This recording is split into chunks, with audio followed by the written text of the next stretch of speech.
안녕하세요. 매일 새로운 사연을 전하는 읽어주는 사연 라디오입니다. 구독과 좋아요, 많은 공유 부탁드립니다. 오늘의 사연 시작하겠습니다. 안녕하세요. 얼마 전 남편과 헤어진 30대 여성입니다. 하늘도 무심하단 말을 제가 제 자신한테 써도 되는지 모르겠는데 정말 하늘이 원망스럽습니다. 저 정말이지 양심에 손을 얹고 하루하루 열심히 살았거든요. 그래서 저는 결혼이 신이 저에게 주는 선물 같은 거라고 생각했어요. 너 그동안 고생했다. 이제는 행복해져야지 하는 그런 선물이요. 하지만 선물은 무슨, 지금 제 모습을 보면 답답하고 한숨만 나올 뿐입니다. 제 이야기를 한번 들어보시고 혹시나 제가 너무 지나치다 망상이다 싶으시면 따끔하게 한마디 해주세요. 마지막으로 남편이 저더러 무슨 피해의식이라도 있냐고 해서 그게 큰 상처가 되었는데 제 3자가 보기에도 그렇다면 제 자신을 위해서라도 저도 병원을 가보던지 하려고요. 아무튼 일단 제 이야기를 시작해보겠습니다. 저보다 7살 많은 남편하고는 소개팅으로 만났어요. 저는 회사를 다니는 평범한 직장인이었고 남편은 주점을 운영하고 있었죠.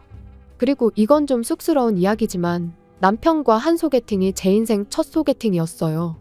그도 그럴 것이 저희 친정이 형편이 넉넉치 않다 보니 전 고등학교를 졸업하자마자 직장 생활을 시작했거든요.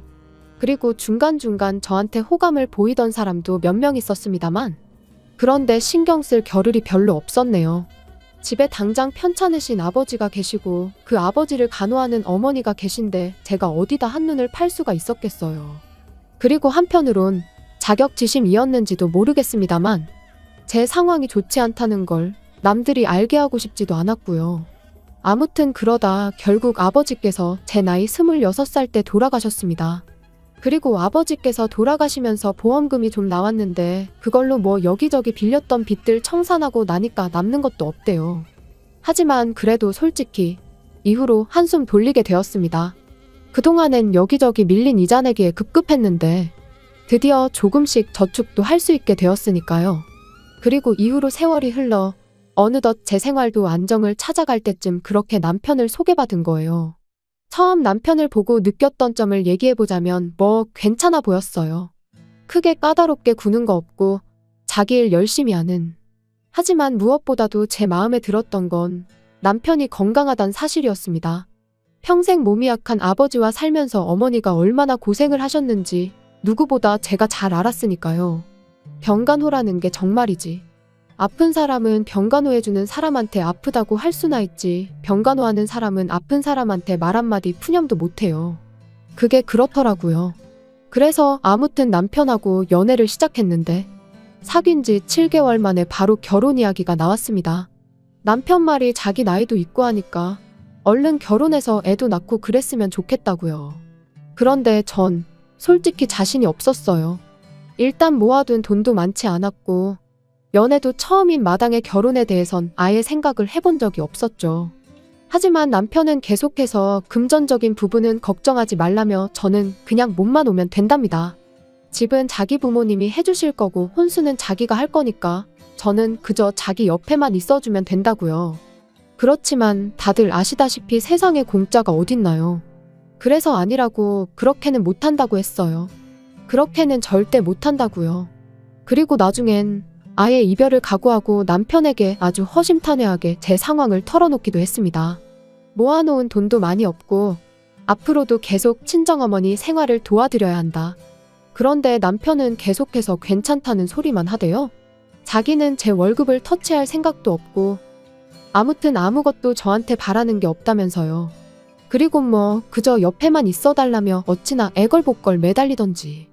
그리고 저는 지금 생각하면 바보가 따로 없지만 그땐 정말 내가 저렇게 좋을까 싶으면서도 솔직히 제가 그동안 고생을 많이 하고 살아서 신이 이런 남자를 만나게 도와준 건가 하는 생각도 들더라고요. 그래서 결국 그럼 한번 믿고 가보자는 생각으로 알겠다고 했고요. 그런데 막상 결혼을 하고 나니까 남편도 결혼 생활도 제 예상과는 많이 달랐습니다. 결혼하고 한 2달 차 되던 때부터였을 거예요. 걸핏하면 남편이 저더러 회사는 관두고 자기한테 더 집중을 해달라 뭐 그런 소리를 하더라고요. 제가 자기 출근할 때 배웅을 해주면 좋겠다. 자기가 퇴근하고 오면 야식 같은 것 좀 챙겨주면 좋겠다. 황당했죠. 그게 불가능하단 건 누구보다도 남편이 잘 알고 있었거든요. 앞서 말씀드린 대로 저는 직장인이고 남편은 주점을 하는 자영업자예요. 그러니 당연히 출퇴근 시간이 달라요. 게다가 남편은 제 회사는 출장과 야근이 원래 많다는 걸 연애 때부터 잘 알고 있었거든요. 그런데 갑자기 생뚱맞게 자기를 배웅해달라, 야식을 해달라 해대니 어찌나 답답하던지. 그리고 그날도 새벽 2시가 다 돼서야 집에 온 남편은 자는 저를 흔들어 깨우더니 저한테 쫄면을 해달라고 하는 겁니다. 그래서 자다 말고 일어나서 면을 삶고 있는데 순간 저도 너무 서럽고 짜증이 나는 거예요. 그래서 남편한테 정말 이래야겠냐니까 저더러 그거 좀 해주는 게 그렇게 귀찮냐대요. 어이가 없어서 내 입장에서 한번 생각해 보라고 했어요. 6시에 일어나서 출근 준비해야 하는데 지금 시간 좀 보라고. 한두 번도 아니고 매번 이러니 화가 안 나겠냐고요. 그랬더니 남편이 어째선지 순순히 알겠답니다. 그리고 그런 남편의 모습에 뭔가 미심쩍긴 했는데 그래도 한편으론 하긴 자기도 자기가 너무하단 걸 깨달았나 보다 싶기도 했죠. 그래서 그날 저녁 새벽에 짜증낸 게 저도 마음에 걸려서 좋아하는 닭볶음탕이라도 해주려고 장을 봐서 집에 갔는데 어째선지 집도 치워져 있고 아침에 몇 개 나온 설거지거리도 싹 정리가 되어 있는 거예요. 그래서 저는 당연히 남편이 한 줄 알고 전화를 걸었어요. 남편도 새벽에 저를 깨운 게 미안해서 저 집에 오면 좀 쉬라고 치워놓고 나갔구나 싶어서 고맙다고 말하려고요. 그런데 이게 웬걸요. 남편이 하는 말이 어머님이 다녀가셨을 거랍니다. 자기가 제 이야기를 듣고 곰곰이 생각을 해봤더니 제가 참 힘들었을 것 같았대요. 그래서 어머님한테 앞으로 틈틈이 살림 좀 도와달라고 부탁을 드렸다나요. 솔직히 좀 황당했어요. 남편 말만 들으면 저를 위해 그런 것 같지만 그래도 그렇지 아무도 없는 집에 어머님이 오셨다 가셨다는 게. 그리고 그때는 솔직히 뭐라고 말을 해야 하나 싶어서 이러지도 저러지도 못하다가 어영부영 넘어가게 됐네요. 그런데 지금 생각해보면 그때 딱 잘라서 제 의견을 말했어야 했습니다. 이후로 점점 어머님이 오시는 횟수가 늘어났으니까요. 게다가 거기서 끝이 아니라 언젠가부터 어머님이 저를 기다리고 계실 때도 있었죠. 잔소리를 하시려고요. 바깥일도 좋지만 결혼을 했으면 뭐가 우선순위인 줄 알아야 한다던가, 왜 냉장고에 있는 반찬이 며칠째 똑같냐던가, 그리고 그럴 때마다 변명 아닌 변명을 해야 하는 게 한마디로 죽을 맛이대요. 그래서 결국 3달 만에 남편에게 아무래도 이건 아닌 것 같다 했습니다. 어머님이 좋은 뜻으로 오시는 건 알겠지만 솔직히 부담스럽다. 그러니 어머님께 당신이 잘 말씀드려서 앞으로는 날짜와 시간을 정하고 오시게 해달라. 그랬더니 남편은 못마땅한 기색을 내비치긴 했지만 결국 알겠다고 했습니다. 그런데 결론부터 이야기하자면 그 약속은 지켜지지 못했네요. 남편이 분명 어머님께 말씀을 드렸다고 했고, 그래서 저는 남편에게 이참에 현관 비밀번호도 바꾸자고 했어요. 그랬더니 남편은 꼭 그렇게까지 해야겠냐면서 한숨을 푹푹 내쉬더라고요. 그런데 저는 그런 남편의 반응이 납득이 되질 않았죠. 어차피 이제 어머님도 아버님도 약속 없이 오지 않으실 텐데 그러면 현관 비밀번호가 바뀐들 그분들한테는 아무 상관이 없는 일이잖아요. 그래서 제가 남편에게 조목조목 따지고 들면서 도대체 뭐가 문제냐고 했더니 남편도 딱히 반박은 못하고 그저 짜증난다면서 제 마음대로 하라대요. 어이가 없었죠. 싸우자고 한 이야기가 아니었는데. 아무튼 그래서 이제 비밀번호까지 바꿨어요. 그런데 참 이상한 일이었습니다. 어째서인지 언젠가부터 또다시 퇴근하고 집에 오면 집이 마치 저희 집이 아닌 것처럼 느껴지기 일쑤였으니까요. 가령 그릇들이 평소에 제가 놓는 대로 놓여있지 않는다던가, 버린 기억이 없는데 반찬이 버려져 있다던가, 그리고 솔직히 귀신이고 우렁각시고 다녀갔을 리는 없었으니 어머님이 왔다 가셨다는 걸 확신할 수밖에 없었죠. 하지만 막말로 증거도 없고 그렇다고 어머님이 예전처럼 저를 기다리고 계시다가 저한테 싫은 소리를 하시는 것도 아니었잖아요. 그러니까 이번엔 저도 그냥 알고도 모른 척 아무 말도 안 했어요. 남편한테 티를 내지도 않았고요. 어머님이 최소한 제 사적인 부분, 가령 안방이라던가 아무튼 직접적으로 저를 힘들게 하시는 게 아닌 이상 계속해서 모른 척 할 생각이었지요. 그런데 결국 저는 가만히 있을 수가 없게 됐어요. 그날은 모처럼 신우까지 해서 온 가족이 모인 날이었습니다. 그런데 신우가 하고 온 귀걸이가 어째선지 무척이나 낯이 익더라고요. 제가 신혼여행지에서 샀던 귀걸이랑 똑같은 디자인이었으니까요. 그래서 남편한테 귓속말로 아가씨 하고 있는 귀걸이 좀 보라고 내 거랑 똑같아 보인다고 물었습니다. 그랬더니 남편도 맞다며 신기하다면서 분명히 살 때 하나밖에 없는 디자인이라고 해서 샀던 건데 어떻게 쟤도 하고 있냐대요. 그래서 제가 그때만 해도 정말 별뜻 없이 신우더러 그 귀걸이를 어디서 샀냐고 물었습니다. 그랬더니 어머님이 주셨다나요? 그리고 그때 안방에서 어머님이 나오시길래 어머님은 저 귀걸이를 어디서 사셨냐고 물었더니 어머님이 순간 깜짝 놀라시면서 신우더러 너는 그걸 왜 하고 왔냐고 짜증을 내시는 거예요. 그러니까 신우는 영문을 모르겠다는 듯 황당해했지요. 그리고 저는 그런 두 사람의 반응에 어째서인지 쎄한 기분이 들어 집에 돌아오자마자 제 귀걸이가 잘 있는지부터 확인을 했는데 어이없게도 상자가 텅 비어 있었어요. 그리고 그제서야 이것저것 눈에 들어오는 게 가을에 하려던 스카프도 안 보이고 뜯지도 않았던 향수도 안 보이고 큼직한 가방 같은 거 말고 작은 소품이나 화장품들이 몇 개 없어졌다는 걸 알게 된 거죠. 하지만 딱히 증거는 또 없어서 다른 건 말 안 하고 남편한테 귀걸이 얘기만 했어요. 내 귀걸이가 없어졌다고요? 그랬더니 남편이 그게 무슨 소리냐더니 이내 저더러 지금 혹시 무슨 생각을 하는 거냐고 우리 엄마가 가져가기라도 했다는 거냐고 그러는 거예요. 그래서 솔직히 요즘 어머님이 계속 나 몰래 집에 오셨던 거 안다고 했습니다. 그리고 남편더러 혹시 당신도 알고 있었냐 물었죠. 그랬더니 남편이 그게 무슨 소리냐면서 더 크게 목소리를 높였는데 저희 남편이 원래 당황할수록 목소리가 커지거든요. 그래서 이 인간이 지금 거짓말을 하고 있구나. 어머님이 드나들고 계신 걸 알고 있었구나 싶대요. 하지만 정말 저한테 무슨 증거라도 있는 것도 아니고 그래서 몰랐으면 됐다 하고는 더는 가타부타 말을 안 했어요. 범인은 현장에 반드시 다시 나타난다는 말처럼 저도 어머님이 다시 오실 거란 확신이 있었으니까요. 그리고 며칠 뒤 그날도 평소처럼 출근을 했는데 아침에 뭘 잘못 먹기라도 했는지 영속이 좋지가 않았습니다. 그래서 반차를 내고 모처럼 집에 일찍 왔는데 기가 막혀서 말도 안 나왔어요. 현관을 들어서니 어머님이 제가 온 줄도 모르고 거실에서 제 옷들을 입어보시며 패션쇼를 하고 계셨으니까요. 어찌나 당신 모습에 심취해 계시던지 제가 일부러 기척을 내도 모르셨지요. 그래서 결국 보다 못한 제가 어머님께 지금 뭐 하시냐 했습니다. 주인도 없는 집에서 남의 옷은 다 꺼내놓고 지금 뭐 하고 계시냐고요. 그랬더니 어머님이 얼굴이 정말 새빨개지셔서는 저더러 지금 무슨 소리를 하는 거냐며 대뜸 이 옷도 저 옷도 다 내 아들이 벌어다 준 돈으로 산 거지 않냐. 그러니 내가 좀 입어볼 수도 있지 그러시대요. 그래서 제가 꼭 그런 것만도 아니라고 저희 맞벌이 하는 거 아시잖아요 했어요. 그랬더니 그거 돈 몇 푼 번다고 유세냐면서 그럼 이 집은 누구 집이냐고 소리를 지르시더니 당신하고 아버님이 죽어라 벌어서 산 집인데 네가 뭔데 와라 마라 하냐.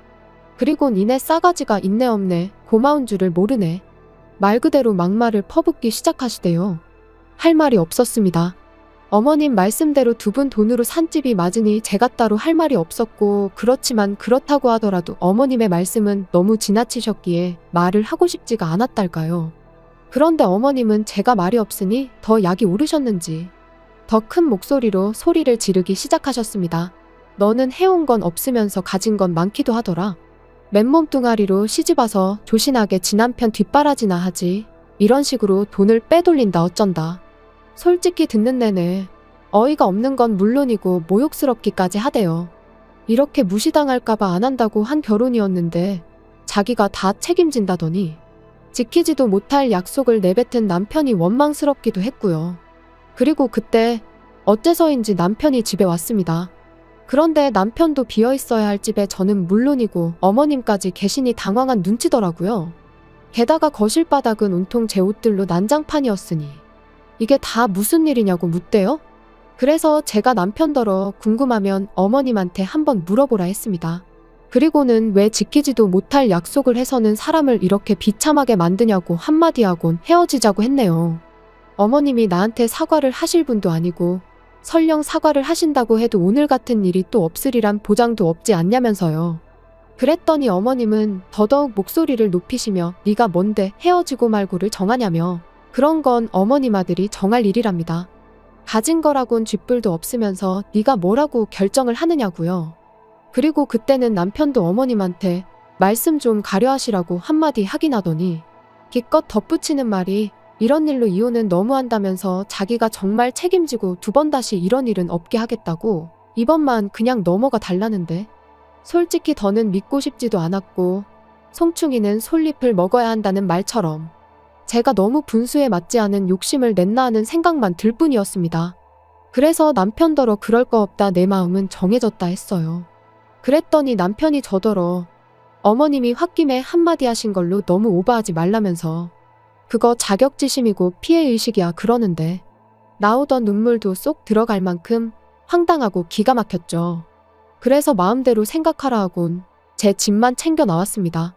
그리고 뭐 다행이라고 해야 할지 어머님이 혼인신고는 세금 문제도 있고 하니 좀 천천히 하라셔서 미루고 있었는데 어쩌면 어머님은 처음부터 저희가 이렇게 될 줄 알고 계셨던 걸까요? 아니면 이렇게 만들 생각이셨던 건지. 아무튼 잘 됐죠 뭐. 머리 아프게 따지고 그럴 필요도 없었으니까요. 하지만 남편은 무슨 미련이라도 남았는지 지금도 계속 연락이 옵니다. 어머님도 반성 많이 하고 계신다면서 저만 돌아오면 된다면서요. 하지만 제가 한 번 속지 두 번 속을 순 없죠. 그리고 정말이지 세상에 공짜는 없다는 걸 몸소 배웠는걸요. 좁은 방 한 칸에서 친정어머니와 부대끼며 살더라도 제 능력껏 사는 지금이 좋습니다. 후회하네요. 긴 이야기 들어주셔서 감사합니다. 오늘의 사연은 여기까지입니다. 구독과 좋아요, 알람 설정해주시면 앞으로 더 좋은 사연으로 찾아오겠습니다. 감사합니다. 감사합니다. 감사합니다. 안녕하세요. 매일 새로운 사연을 전하는 읽어주는 사연 라디오입니다. 구독과 좋아요, 많은 공유 부탁드립니다. 오늘의 사연 시작하겠습니다. 안녕하세요. 필터 없는 시자들, 특히나 그 중에서도 시부모로 인해 이혼한 30대 여성입니다. 제가 오늘 이렇게 사연을 쓰게 된 건 이혼한 제 전 남편의 부모, 그러니까 전 시부모에 대해서 이야기를 하고 싶어서예요. 이제 그만 잊고 살지. 무슨 할 말이 남았냐 싶으시겠지만 맞아요. 저도 제가 다 잊었다고 생각했어요. 그런데 어제 백화점에서 시부모를 우연히 마주치면서 지난 기억이 스멀스멀 되살아나대요. 그래서 정말 마지막으로 어디 대나무밭에다 시원하게 한번 털어내는 셈치고 제 이야기를 좀 해보려고 합니다. 일단 전 남편이지만 편의상 남편이라 부를게요. 남편은 저보다 7살 많은 직장 선배였습니다. 그리고 저는 솔직히 처음엔 남편을 남자로 본 적은 없었어요. 일단 뭐라고 해야 하나 부리부리한 이목구비부터 시작해서 외모가 제 스타일이 아니었거든요. 그런데 어째선지 언젠가부터 남편이 먼저 자꾸 저한테 주말에 뭐하냐, 영화 보러 가자 해가며 데이트 신청을 해오는 게 아니겠어요? 게다가 좀 조용히나 하지. 온 동네방네 소문까지 내서는 나중엔 설레발치고 다니기 좋아하는 직원들까지 가세해선 저더러 좀 만나줘라 어째라. 이건 정말이지 무슨 중학생들도 아니고 머리가 다 아프더라고요. 그리고 결국 분위기에 휩쓸리듯 연애를 시작한 지 1년 만에 부부의 영까지 맺게 됐네요. 여담이지만 다행히 회사가 사내 커플 사내 부부에 호의적이다 보니 가능한 일이 아니었나 싶습니다. 아무튼 그렇게 부부가 된 이후로도 남편과 제 사이만 놓고 보자면 별 문제는 없었어요. 연애 때와 마찬가지로 저희 두 사람의 관계도 좋았고 둘이 맞벌이를 했으니 생활하는데 나름의 여유도 있었고 크게 흠잡을 구석이 없었달까요? 하지만 그런 저희가 이따금씩 부딪히는 경우가 있었는데 그럴 땐 100이면 100 숫자들 때문이었어요. 이미 오래전에 남이 되어버린 사이니 예의를 차릴 필요는 없을 거고 그러니 솔직하게 말하겠습니다. 저는 이날이때껏 살면서 정말이지 제 시댁 식구들처럼 싼티나는 사람들을 본 적이 없는 것 같아요. 그게 뭐 옷을 야하게 입고 그래서가 아니라 신우들은 물론이고 어머님 아버님까지 아주 거침없이 아무 말이나 해댔거든요. 뭐 대통령 정치인은 예산일이고 친척들의 오다가다 스치는 사람들까지 무슨 한 주거리 씹듯 씹어대더라니까요. 그리고 돌이켜 생각해보면 처음 시댁에 인사를 하러 갔을 때부터 그런 낌새가 있었는데 연예인 흉 좀 볼 수도 있는 거지 하고 넘긴 게 문제였나 싶기도 해요. 지금도 생생하게 떠오르는 게 식사를 마치고 이제 저는 어머님을 도와 설거지를 하고 뒤늦게 남편을 비롯한 식구들이 모여 앉은 거실로 향했는데 다들 제가 와서 앉는 줄도 모르고 아주 빨려 들어갈 듯이 TV를 보면서 저 여자 연예인 얼굴 좀 봐라 어떻지 않냐? 무슨 성형을 한 게 분명하다 뭐 그런 이야기만 하고 있더라고요. 그리고 그 꼴을 보고 있자니 솔직히 좀 웃긴 거예요. 친구들끼리도 아니고 동생이 결혼할 여자까지 데려온 상황에 저런 얘기나 하고 있나 싶어서요. 하지만 이내 또 하긴 뭐 가족들끼리니까 저런 얘기도 편하게 하나 싶기도 했고 아무튼 좀 한심하게 보이긴 했지만 이내 그냥 잊어버렸죠. 당시엔 결혼 준비로 그런 것 말고도 신경 쓸 일이 한두 가지가 아니었으니까요. 그런데 결혼을 하고 나서 이제 몇 번의 가족 모임을 더 갖게 되면서 알게 된 게 그 사람들은 그냥 누구건 간에 자기들 눈에만 띄면 트집을 잡아 씹어대는 게 일상이었어요. 특히나 외모에 있어서는 어쩜 그렇게 품평회하기를 좋아하던지. 한 번은 다 같이 중국 요리집에서 식사를 하는데 방금 주방장 얼굴 봤냐 원숭이가 따로 없다 뭐 그런 이야기나 하고 있고 또 다른 날엔 아버님께서 친구분이 돌아가셨다는 이야기를 하고 계신데 옆에 계시던 어머님께서 하시는 말씀이 그 죽은 사람 와이프가 그렇게 못생겼다면서 깔깔 웃을 정도였어요. 정말이지 이건 뭐 어떻게 리액션을 해드려야 하나 싶으면서도 한편으론 그래도 그렇지 사람 죽은 얘기하는데 저런 소리가 나오나 싶고 하지만 이 모든 걸 그렇다 치더라도 저는 건들면 안 되는 거 아닌가요? 결혼하고 몇 달 되지 않았을 때였어요. 어머님께서 감자탕을 끓여놨으니 남편하고 와서 좀 가져가라고 연락을 해오셨습니다. 그래서 시댁에 갔는데 어머님이랑 두 신우가 잠깐 마트에 다녀온다고 저랑 남편더러 집 좀 보고 있으라대요. 그래서 알겠다 했는데 그만 제가 깜빡 잠이 든 거죠. 그리고 얼마나 시간이 흘렀을까? 어디선가 두런두런 들려오는 말소리에 제가 잠에서 깼습니다. 그런데 옆에 있어야 할 남편은 안 보이고 살짝 열린 방문 사이로 뭐가 그리 재밌는지 꺽꺽거리며 웃음을 참아대는 어머님과 두 신우만 보이더라고요. 그래서 저도 이제 갑자기 나가긴 그러니까 나름대로 기척을 내려고 했는데 그 순간 누군가가 제 이름을 얘기하며 솔직히 너무 못생기지 않았냐는 거예요. 하나씩 뜯어보면 봐줄 만한데 눈, 코, 입이 주차가 엉망으로 됐다면서 그러니까 어머님께서 그거 표현이 기가 막힌다며 또 꺽꺽대시고 비록 제 면전에다 한 건 아니었지만 어쨌든 그런 이야기를 듣고 나니 도무지 거실에 나가 표정 관리를 할 자신이 없었어요. 그래서 다시 눈을 감고 자는 척을 했지만 이미 온 신경이 밖에서 들려오는 소리를 향해 있었죠. 그리고 큰 신우는 제가 잔다고 확신을 한 건지 계속해서 키가 너무 작다 저런 애 뭐가 좋다고 결혼했는지 모르겠다. 정말이지 마음 같아선 당장이라도 뛰쳐나가 너는 뭐 얼마나 생겨먹은 줄 아냐고 한마디 쏘아붙이고 싶은 심정이었습니다. 하지만 한편으론 제가 나가서 한마디 한들 미안하다 할 신우도 아니었거든요.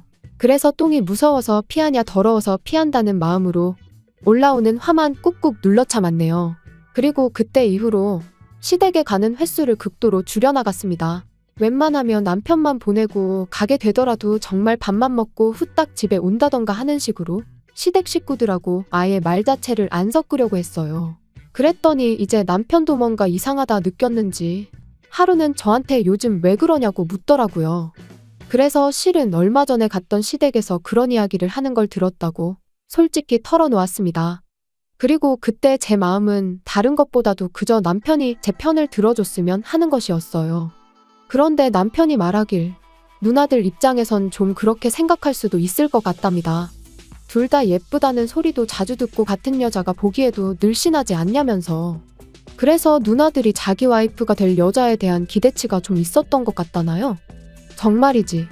제 편을 들어주긴커녕 어떻게든지 누나들만 감싸고 돌기 급급한 남편의 꼴을 보고 있자니 저도 심사가 뒤틀리는 듯 했습니다. 그리고 이제 와서 말이지만 여자로서 수치스러운 마음도 들었어요. 은연중에 남편도 신우들이 하는 말에 동의하고 있다는 기분이 들었으니까요. 그래서 저도 에라 모르겠다는 생각으로 그동안 속으로만 생각하던 말을 꺼냈습니다. 정말 당신 식구들은 이상하다. 왜 맨날 모이면 외모 이야기밖에 안 하는지 모르겠다. 그거 되게 수준 낮아 보인다고요. 그랬더니 남편이 요즘에는 외모가 경쟁력이니 당연한 거 아니냐면서 저더러 혹시 무슨 자격지심 같은 거 있냐는데 기가 막혀서 그럼 그렇게 대단한 경쟁력을 두고 왜 당신 누나들은 그 모양으로밖에 못 사냐 받아쳤습니다. 참고로 하나는 아르바이트만 전전하고 다른 하나는 남자한테 속아서 전 재산을 거의 다 날렸어요. 아무튼 뭐 결국 그날 대판 싸웠네요. 그리고 이게 얼마나 대단한 일이라고 생각하실 수도 있겠지만 저는 이 일로 남편에게 많이 실망하기도 했고 그러면서 좀 정이 떨어졌습니다. 그리고 그 때문인지 점점 남편하고 가벼운 스킨십조차 하기도 싫고 제가 남편을 좀 멀리하게 되더라고요. 그런데 이런 상황을 모르는 시부모님께선 결혼한 지 왜 1년이 다 되도록 소식이 없냐며 하루가 멀다 하고 손주 타령을 하시기 시작하셨습니다. 그리고 그 무렵 저는 정말 생각이 많았어요. 그도 그럴 게 어쨌든 여전히 남편과는 같은 회사를 다니고 있었으니 이혼은 엄두가 나지 않기도 했고 사실 그때까지만 하더라도 일단 저부터가 이혼하면 여자만 손해다 싶었으니까요. 그래서 그래, 애를 갖자. 애를 가지면 좀 부부 사이가 나아질지도 모른다. 그런 결론에 다다르게 된 거죠. 그런데 문제는 그렇게 마음을 먹은 이후로 남편하고 열심히 노력을 했는데 어째선지 반년이 지나도록 임신이 되질 않았습니다. 그래서 결국 남편과 함께 병원을 찾았어요. 그리고 병원에서 듣게 된 말은 남편이 키도 크고 체격도 좋은데 정자수가 적어도 너무 적다는 거예요. 그러면서 애를 많이 써야 할 거라는데 솔직히 제 입장에선 기가 찰 노릇이었습니다. 가뜩이나 남편한테 정도 많이 떨어졌지만 그래도 어떻게든 좀 살아보려고 애라도 가져볼까 한 건데 그마저 쉽지 않다고 했으니까요.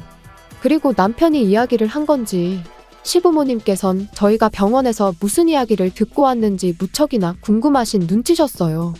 그런데 남편이 저더러 시부모님께는 그냥 아무 문제도 없다고 하면 안 되겠냐대요.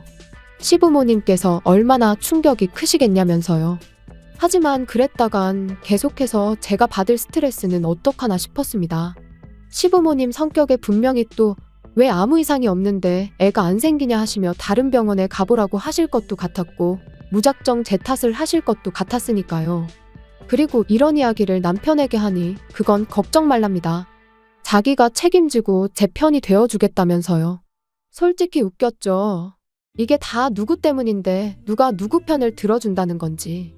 하지만 결국엔 알겠다고 했어요. 저도 뭐 그때까지만 하더라도 시부모님한테 무슨 악감정이 있던 것까진 아니었으니까 굳이 충격을 드리고 싶진 않았거든요. 그리고 며칠 뒤 시댁에 찾아가 병원에서 두 사람 다 괜찮다고 하더라고 말씀을 드렸더니 아니나 다를까 어머님께선 정말 이상하다며 쉽게 믿질 않으셨어요. 왜 둘 다 아무 문제가 없는데 애가 안 생기냐면서요. 그리고는 제가 예상했던 대로 어머님께선 저더러 그러지 말고 당신이랑 같이 병원에 다시 좀 가보자셨는데 정말 난처하대요? 그래서 제가 남편을 쳐다봤습니다. 빨리 어떻게 좀 해보라는 뜻이었지요. 그런데 황당하게도 남편은 제 눈을 슬쩍 피하더니 어머님한테 신경 써줘서 고맙다는 소리나 하고 있는 게 아니겠어요? 그리고 그런 남편의 태도에 실망한 저는 실은 어머님 아들한테 문제가 있다더라고 말씀을 드렸습니다. 마음 같아선 어머님 아들이 허우대만 멀쩡하지 속빈강정이나 다름이 없다더라고 해버리고 싶었는데 그랬다간 어머님이 정말 뒤로 넘어갈까 싶어 꾹 참았네요. 그리고 이번에도 역시나 어머님께선 그 의사가 돌팔이 아니냐면서 그럴 리가 없답니다. 못 믿겠다고요. 그러더니 저희 남편더러 뭘 하셨는 줄 아세요? 마누라가 아무리 좋아도 마누라 흠을 덮어주려고 그런 거짓말을 하면 안 된답니다. 그러니까 저희 어머님은 원래 제가 문제가 있는데 그걸 당신 아들이 커버쳐주고 있다고 믿고 싶으셨나 봐요. 어이가 없어서 제가 어머님더러 어머님 아들은 그럴 깜냥도 못 되는 사람이라고 받아쳤어요. 지금도 보라고 저렇게 남일 마냥 먼 산만 보고 있지 않냐고요. 그런데 그때 신우가 한다는 말이 그럼 뭐 시험관 같은 거 하면 되는 거 아니냐대요. 그리고 사실 그게 아주 틀린 말은 아니었어요. 병원에서도 들었던 얘기였으니까요. 하지만 저는 그렇게까지 해서 아이를 갖고 싶은 생각은 없었습니다. 그래서 그렇게까지 해서 가질 생각은 없다고 단호하게 대답했지요. 그랬더니 어머님 아버님이 그럼 뭐 어쩌라는 거냐고 아이를 아주 안 갖겠다는 거냐 하시는데 자연 임신이면 모를까 억지로 갖지는 않겠다는 뜻이라고 말씀드렸거든요. 그랬더니 옆에 있던 신우들이 또다시 어이가 없네 어쩌네 해대더니 저더러 양심 좀 있으랍니다. 솔직히 제 인물에 어디 가서 자기들 동생 같은 남자를 만나서 살겠냐면서 그러면 뭐 저도 좀 양보하는 게 있어야 할 거 아니냐고요. 기가 막혔죠. 그래서 제가 또다시 남편을 쳐다보곤 뭐라고 말이라도 좀 해보라고 했습니다. 그랬더니 남편이 우물쭈물 대기만 하고 선뜻 한마디를 안 하는 거예요. 아니 당장의 말이라도 지 누나들한테 저한테 그런 식으로 말하지 말라던가 그런 말 한마디는 할 줄 알았는데 말이죠. 그래서 제가 정말 아무 말도 안 할 거냐고 또 한 번 남편을 다그치니 두 신우가 남편더러 야 그냥 살지 마 그러는 겁니다. 그거 뭐 얼마나 대단한 몸뚱아리라고 시험관도 못한다고 저러는데 뭐하러 사냐면서 어차피 제가 애를 낳아봤자 저 닮으면 인물은 답도 없을 거라면서 말이에요. 그런데 그렇게 두 신우가 번갈아가며 저한테 폭언을 쏟아내는데도 남편은 그저 묵묵부답. 그리고 얼마나 시간이 흘렀을까. 시부모님은 한숨만 푹푹 내쉬고 두 신우는 씩씩거리고 있는데 남편이 한다는 말이 저더러 무조건 싫다고만 하지 말고 그래도 한번 해보는 게 어떻겠냐대요. 달라진 게 없었어요. 이번에도 역시나 남편은 제 기분은 안중에도 없고 제 편이 되어주기는커녕 결국 지 누나들 말만 중요할 뿐이었던 거죠. 그래서 다 필요 없다고 속빈강정이랑 살 생각 없다고 내질러 버렸습니다. 그랬더니 이제 그나마 가만히 계시던 아버님까지 너 지금 뭐라 했냐면서 당장 잘못했다고 빌라나요? 싫다고 했어요. 제가 없는 말을 지어낸 것도 아닌데 뭘 사과를 하느냐고요. 그리고는 딸들은 뇌가 없고 아들은 씨가 없으니 참으로 속상하시겠다 한마디 더 날리고 이후로 뒤도 안 돌아보고 도망치듯 시댁에서 빠져나와. 이후론 뭐 이혼한 거죠. 이건 여담이지만 재산이라고 해봤자 같이 모은 건 얼마 되지도 않았고 그 밖에도 크게 따질 게 없다 보니 결혼보다 더 빠르고 스무스하게 진행이 되더라고요. 아무튼 저는 회사 사람들에게 먼저 이혼을 알렸습니다. 다만 남편에게 사람들한테는 성격 차이라고 말해둘 거라고. 그런데 만약 당신이 없는 소리를 지어내가며 내 험담을 하고 다니고 그랬다간 나도 당신이 속빈강정인 걸 사람들에게 말할 거라고 했어요. 그랬더니 남편이 애꿎은 입술만 잘근잘근 씹으며 알겠다대요. 그리고 저는 이혼한 지 3년 만에 지금의 연하 남편과 재혼을 했습니다. 사실 남편과 이혼 후에도 회사에서 나올 생각은 없었는데 아무리 제가 결백하더라도 사람들 입방아에 오르내리는 건 어떻게 막을 수가 없더라고요. 게다가 오르내리기만 하는 게 아니라 이야기가 부풀려지기 일쑤였으니 정말이지 스트레스가 이만저만이 아니었죠. 그래서 아예 다른 업계로 이직을 했는데 거기서 지금의 연하 남편을 만나게 됐네요. 능력 있고 자상하고 이런 말 못하지만 전 남편하고는 비교도 안 되게 이번만큼은 제가 생각해도 저한테 과분한 사람이에요. 게다가 연하 남편과 재혼한 지 얼마 지나지 않아 바로 아이도 생겼습니다. 어제도 이제 곧 태어날 아이를 위한 용품들을 사려고 백화점에 갔던 거고요. 그런데 그렇게 전 남편은 물론이고 시부모의 신우들까지 마주칠 줄이야. 게다가 다들 하나같이 불러온 제 배를 보고는 꽤나 놀란 것 같았죠. 아마 모르긴 몰라도 뒤에서 분명 저 때문에 애가 안 생겼을 거라고 자기들끼리 정신승리나 하고 있었을 텐데 그 생각을 하니까 속이 다 후련했습니다. 그래서 뭐 의도한 바는 아니었지만 나름대로 복수를 한 듯한 게 기분이 나쁘진 않았네요.